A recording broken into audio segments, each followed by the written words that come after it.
Яагаад хүүхэд байхдаа сонсон үг насан туршид нөлөөж хүүхэд байхдаа авсан тэр сэтгэл зүйн гэмтэл нь бидний энэ л насан туршид нөлөөлдөг юм болоо гэж та хүн бодож байсан уу? Ялангуяа ингээд сэтгэл зүйч ингээд сүүлийн үед бид нар ингээд сэтгэл судлалын талаар айгүйх тийм сонирхож эхэлж байгаа тийм олон подкастууд, нэвтрүүлгүүд нэлээх гардаг болчээ. Тэнгүүд тэр үе дээр ингээд бүгдээрээ л ингээд дотор хөгдөө асуудалтай хүүхэд байхдаа авсан гэмтэл бол ингээд хүний насан туршид нөлөөлдөг гэдэг. Энийг та юу нь яагаад тэгдэг гэж боддог вэ те? Тэгвэл энэний нэг тайлбар нь бол хүний тархины долгион байт юм байна. Тархины brain waves гэж нэрлэдэг. Гэхдээ энэхүү тархины долгион нь болохоор бидний анхаарал, сэтгэл хөдлөл, суралцах чадвар, дурсамж гэдэг маш олон зэрэг юмнуудтай холбоотой. Эдгээр тархины долгионоос болт юм байна. За тэгвэл энэ тархины долгионыг бид нар болохоор Герц гэдэг нэгжээр хэмждэг тийм. Давтамжийг чинь бид нар угаасаа физик хичээл дээр үзсэн шүү дээ. Герц гэдэг нэгжээр хэмждэг. Тэгэхээр бидний хүүхэд байх үеийн тэр тархины давтамж маань маш бага маш бага долгион дээр байдаг байхгүй. Тэгэхээр жишээлбэл 0-оос 2 наснд бид нар дельта дээр, за 2-оос 6 наснд тета дээр байдаг юм байна. За тэгвэл 6-аас 12 наснд альфа руу шилжээд 12-наас дээш наснд бол ерөнхийдөө бета болдог гэж үздэг юм. Энэ нь тэгвэл юутай холбоотой вэ гэх юм бол за бидний айгу амархнаар хэлэх юм бол бид нар ер нь бол 0-оос 6 наснда бараг л ховсын төлөвтэй иждэг гэсэн. Тэр ховсын төлөв гэж юу хэлээд байна гэхээр бид нар ингээд энд тэндээ сонсон л байдаг шүү дээ, кодлуулна, ховсдуулна. Ялангуяа нэг муу зуршлуудыг архина тэдэн жилээр ингээд би кодлуулсан байгаа. Хойшоо явж кодлуулсан ховсчноор эсвэл Монгол тэм сайн хүнээр ингэсэн тэгсэн гэл дандаа ярьдаг шүү дээ. Тэр нь яаж яах вэ гэхээр бид нар тэр ховсын төлөвт ороод за арх уух юм бол болохгүй шүү, тамиг татах юм бол болохгүй шүү гэд тэдгээр нэг юмуд за эмгтээчүүд дээр бас идэх идэх дон чихэр идэж болохгүй шүү, биеийн чин дээр ч гэсэн ховсны үйлчлэгээ авдаг за гих мэтлэн юунууд байдаг. Тэгвэл бид нар хүүхэд байх нас маань ерөнхийдөө бид нар хөнгөн төрлийн ховсын тэр хүүхдэд хэлж байгаа үг болгонд ховс шиг тэгж нөлөөлдөг гэсэн. Тэр яг тархины долгионы буюу тэр давтамжийг л бид нар ингэж өөрчлөөд тэгээ тэр ховсчин тэр хүний тархины долгионы давтамжийг өөрчлөлтний үндсэн дээр тэнд шинэ ажиллах програм суулгаад байгаа шүү дээ. Тэгвэл яадаг байх нь хүүхэд байх үедээ бидний тархины долгион дандаа тэр ховсын тэр төлөвдөр байж байгаа учраас байнгын нэгэсэндээ тэр үед нь хэлсэн бүх зүйлийг бид нар шүүн тунгаахгүйгээр шууд хүлээж авдаг учраас бага насндаа авсан тэр үгнүүдийг бид нар хязгаарч мартдаггүй. Тэр нь бидний амьдралд тэгээд зарим сэтгэл судлалын юм дээр болохоор хүүхэд 5 настайдаа юу ирээдүйдээ яаж амьдрах нь бүх зүйл нь тодорхой болсон байдаг гэдг нь энэтэй холбоотой байдаг байх нэ. За тэгвэл хэдүүлээ энэ тархины долгион буюу давтамжийг жоохон дахиад судлаад үзье л да тий. Ер нь яг ямар юм байдیں۔ Түрүү би нэг сайн альфа тета метаг ярьсан шүү дээ тий. Тэгвэл тэрийг гэдүүлээ нэг тийм арай өөр төвчнөр яриа тий. За тэгэхээр ерөнхийдөө бол мэдээж энэ нэг хэмжээд байна шүү дээ тий. Герц гэдэг нэгжээр хэмжээд байгаа. Тэгэхээр ерөнхийдөө хамгийн ихний талаар бета гэж ярьдаг. За энэ бета түвшин нь болохоор давтамжийн хувьд болохоор 13-аас 30 герцийн дотор байрлах бөгөөд за энэ нь болохоор бидний нэг тийм сэрүүн байж ах төлөв ерөнхийдөө бета дээр байдгаа гэж үздэг. Унтаа биш те сэрүүн өдөр тутмын амьдрал маань энэ дээр байдаг. Тэгээ бид нар ямарваа нэг зүйлийг логикоор бодох те ажил хийх, те асуудал шийдэх энэ бүх зүйл маань ерөөсөө ергийн хөвчлэн л бид нар ингээд өдөр тутмын сэрүүн сэрснээс хойш амьдрал маань хөвчлэн бета дээр байж идэг болвол үүний дараагийн би бас өмнө хичээлүүдээр хэлдэг байхгүй тархины долгионыг буулгана гэдэг. Буулгана гэдэг яадаг нь юу вэ гэхээр альфа долгион гэж. За альфа долгион тэгэнгүүт 8-аас 12 Гц. За тэгэхээр чи нөгөө чинь 13-аас 30 байсан шүү дээ бета чинь. Тэгэхээр альфа чинь болохоор буугаад ирж байгаа тийм 8-аас 12 руу арай нэг бага давтамжтай болж ирнэ гэсэн үг. Тэгэхээр энэ нь болохоор энэ тайван, тийм амарсан, тийм нэг анхаарал жоохон төвлөрсөн, тийм жишээлбэл бид нар нэг гоё амарч байгаа нэг хүсгэл далайн хэрэг дээр нэг сууж идэг, эсвэл нэг ном унших, бясалгалын ихэнх үе гэх мэт зүйлүүд маань ерөнхийдөө энэ альфа төлөвтөр бид нар байдаг. Яг энэ альфа төлөвтөр ахын бол маш өндөр хэмжээний суралцах чадвар бас биднэрт байдаг бахнэ. За үүний дараа дахиад тархины долгионыг буулгах юм бол тэрийг тета гэж нэрлэнэ. За энэ нь болохоор 4-8 герцийн хэмжилт нь бол 4-8 герцийн давтамжтай. За энэ нь болохоор гүн бясалгалын үед бид нар мөрөөдөх үед эсвэл маш тийм тод дурсамжууд дээр байх үед бол энэ тета төлөвтөр байж идэг бахна. Тэгэхээр энэ нь болохоор яг бидний сайн мэдэх нэг унтахын өмнөх тий унтаа сэрүүний завсар гэж ярьдаг штэ тий бие нэг сайн мэдрэхгүй гэхдээ жоохон оюунснаа байгаа юм шиг нэг тийм хооронд нэг тийм үе байдаг да. Тэр маань болохоор яг энэ тета үе байдаг бахна. Тэгээ энэ дээр бол ерөнхийдөө нэг ховсын төлөв гэж бас хэлдэг. Ховс бол энэ дээр энэ төлөвдөр хийгддэг. Тэгээд маш их тийм хүчтэй төсөөллүүдийг бас бий болгоно. Тэгээд бясалгал хийдэг хүмүүсийн одоо нөгөө нэлээ төсөөлөл өндөртэй тэгээд дараагийн түвшний том бясалгалуудыг хийхэд бол бид нар бас энэ тархины долгионыг тетаар уулгаж ирдэг байна. За үүний дараа дельта долгион гэж бодоо. За дельта нь болохоор юу гэхээр бүр бууж ирнэ гэсэн үг. Тетагаас буун 0.5-аас 4 гэрсэн хэмжилтэнд орно. За энэ нь болохоор жинхэнэ нөгөө нэг бид нар нөгөө нойрыг чинь те гүн нойр, гүйхэн нойр гэж англиад байдаг шүү дээ. Тэрний хамгийн нөгөө гүн нойр чинь энэ дельта гэдэг түвшин дээр байх юм. За энэ гүн нойрны үед бол бидний бие маань өөрөө нүхэн түлжих, нүхэн сэргийх тэр процесс бол бүтнээрээ явагдаж идэг. За энэ нь болохоор маш гүн унтчих үед тэгээ бас нөгөө бид нар мис заслалтын унтуулахт ороод мис заслалт ордог шүү дээ. Тэр үед басгаар бас энэ яг энэ дельта түвшин дээр байж идэг байна.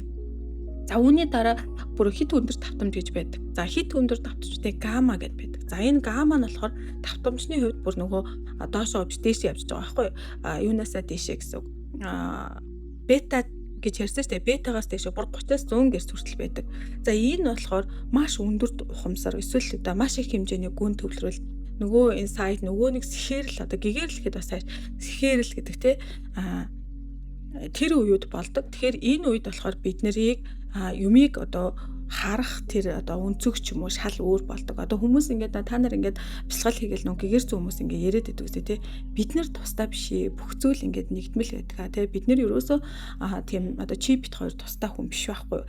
Чи бит хоёр нэг хүн байлаа гэхэд би чамд яагаад бит хоёр нэг ээ. Тэгэхээр би чамд яагаад өөрийнхөө нэг хэсэгт би гимтэй буруутай үйл хийх юм бэ гэл ярьдаг штэ тий. Тэгээ би яах энийг ерөөсөө ойлгохгүй байсан байхгүй. Тэгэхээр эн чинь нөгөө нэг гамма долгион буюу бид нар тэр нэгдмэл ухамсартай нэгдсэн оршихуйтай нэгдэн гэсэн. Угаасаа л бид нэр ер нь тийм байсан тэрний төлөө ер нь бясалгал хийдэг хүмүүс зорддог. Тэрний төлөв дээр хүрхийг хэлж байгаа. За энэ төлөв дээр очихыг тэ санаатай болон санамсруугаар бид нар ингээд нэг очихыг болохоор би бол сэхэрл гэж нэрлэх юм уу гэж бодоод байгаа байхгүй. Тэгээ бас андуурсан байж магадгүй шүү. За харин энэ төлөв дээрээ байнгын байхыг тэ энэ төлөвөө ингээд барьж энээсээ ингээд буухгүй байхыг бид нар гэгэрл гэж би хувьтай бол өнөөдрийн сурсан судалснараа ойлгоод байгаа байхгүй. Тэгэхээр энэ инсайт буюу одоо яг тэр нэг тийм том зүйлийн нэг хэсэг юм байна те бид нар ялгаатай биш юм байна. Би чи гэдэг тусдаа зүйл биш юм байна гэдэг нь болохоор яг тэр гамма долгионы хувьд одоо нэгдмэл ухамсар гэдэг зүйлтэй нэгдсэн тэр төлөвийг хэлээд байгаа юм те. Харин бид нар бол яг энэ дээр одоо миний одоо бясалгалын сургалтууд ч юм уу те энэ гамма мама руу бол орж барахгүй те бетагаа альфа руу орох гэж бид нар ч масар хэмжээний хичээл зүтгэл гаргадаг байхгүй юу. За ингээд хүүхэд болохоор 0-аас 24 сар хүртлээ болохоор дельта тэгээд 2 наснаас 6 нас хүртлээ тета за 6-аас 12 нас хүртлээ альфа за 12 наснаас дээш ерөнхийдөө бета маань өсч хөгждөг. Ер нь давмгаа байдаг гэж үздэг. За тэгэх юм бол нөгөө нэг 0-аас 7 нас 0-аас 6 нас гэж яриад байдаг те 5 настай хүн ер нь цаашдаа яхаа тодорхойлсон байдаг гэдэг чинь эндээс тайлбарлаж байгаа байхгүй. Тэгэхээр бид нар тэр үед бол нөгөө хөнгөн ховсын байдал байждаг гэсэн үг буюу биднэрт үзүүлж байгаа харуулж байгаа тэр бүх зүйлийг бид нар өөрлөгөө шууд авахд бэлэн байждаг. Тэр хүүхэд бол энэ ийм л байх ёстой байна. Ингээл ёстой байна. Энд чинь зөв юм байна гэдэг тэр ойлголтуудыг бий болгоод тэгээ тэрийгээ шууд ингээл өөрлөгөө авч яадаг гэсэн.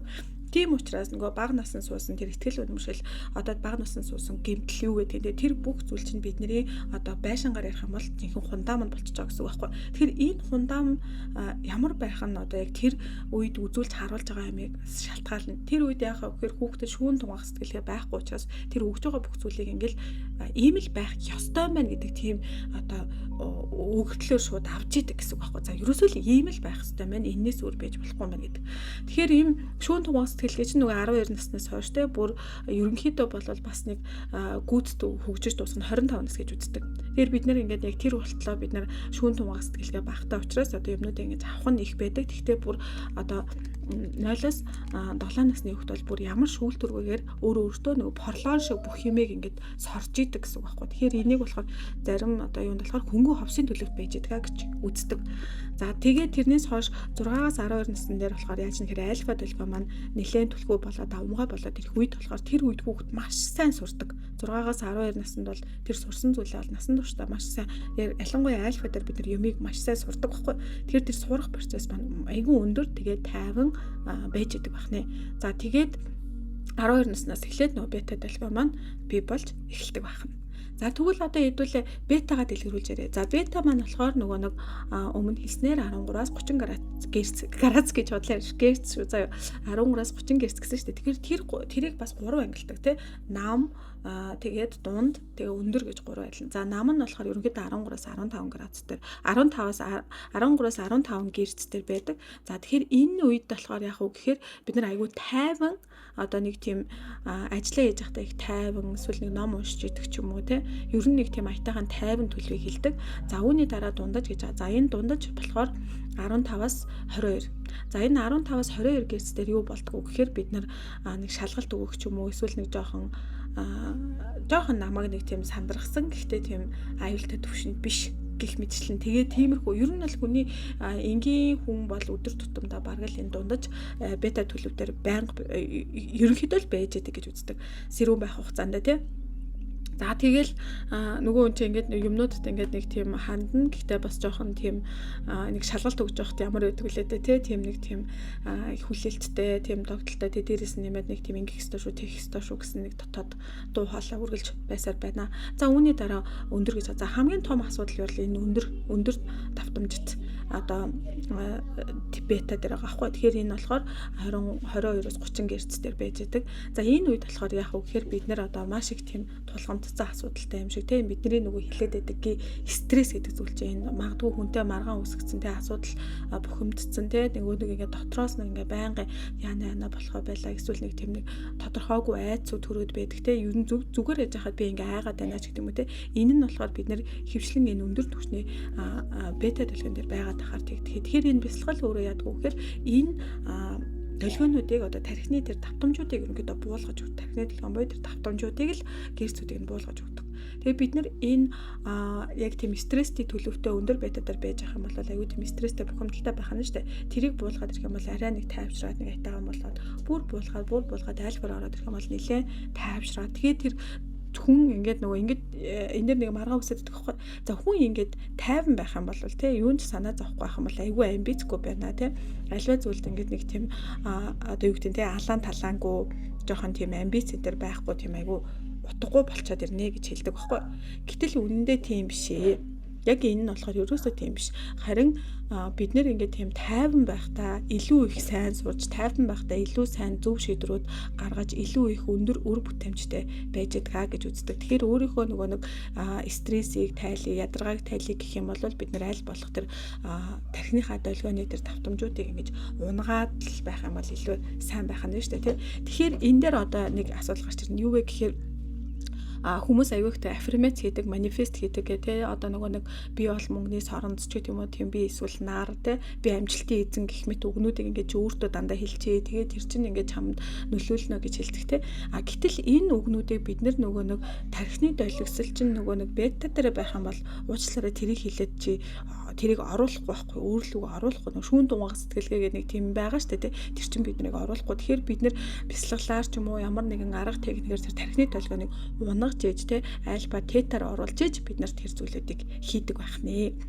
За үүний дараа гэх юм бол бас манифест гэж яриад байдаг те манифестыг одоо ярихгүй ч юм болох хийхгүй ч юм болох манифест ч гэсэн бета дэлгэн дээр ерөөсөө хийхдэггүй харин альфа тетер орж иж ерөөхдөө тэр манифест хийдэг. Тэгэхээр бид нар манифест хийх гэхээс илүүтэй тархины энэ долгислыг унгаж сурах хэрэгтэй байхгүй унгаж буюу буулгаж тэгж би тэрийг одоо сурах хэрэгтэй. Тэгэхээр энэ нь одоо энэ дээр хамгийн тусалдаг аргууд нь юу байдг вэ гэх юм бол одоо нэг номерт нь бол бясалгал байдаг. За үгүй гэх юм бол за магадгүй бид нэр ингээд би бясалгал хийхгүй наачаа айгуу тийм надад шашин буруу ойлголдог хүмүүс байх юм бол энэ дээр жишээлх юм бол юу бид нарт бас даваа талыг үүсгэж болдог гэхэд нойр тий нойрны үечлэлээр ерөнхийдөө энэ нөгөө тархины долгион нойрноос шалтгаалсан бас ингээд давтамжууд өөрчлөгдөж унтахаас өмнө 50% нь жишээ нь альфа болдог учраас нөгөө манифест аффирмацийг орондоо унтахаас өмнө хийлтэй. За өглөө босонгуудаа хийлгээд байдаг чинь ер нь тэрнтэй холбоотой байдаг юм байна. За ингээд дараагийнхаа одоо бичлэгүүдээр илүү дэлгэрэнгүй мэдээллүүдийг өгөх болно. Баярлалаа.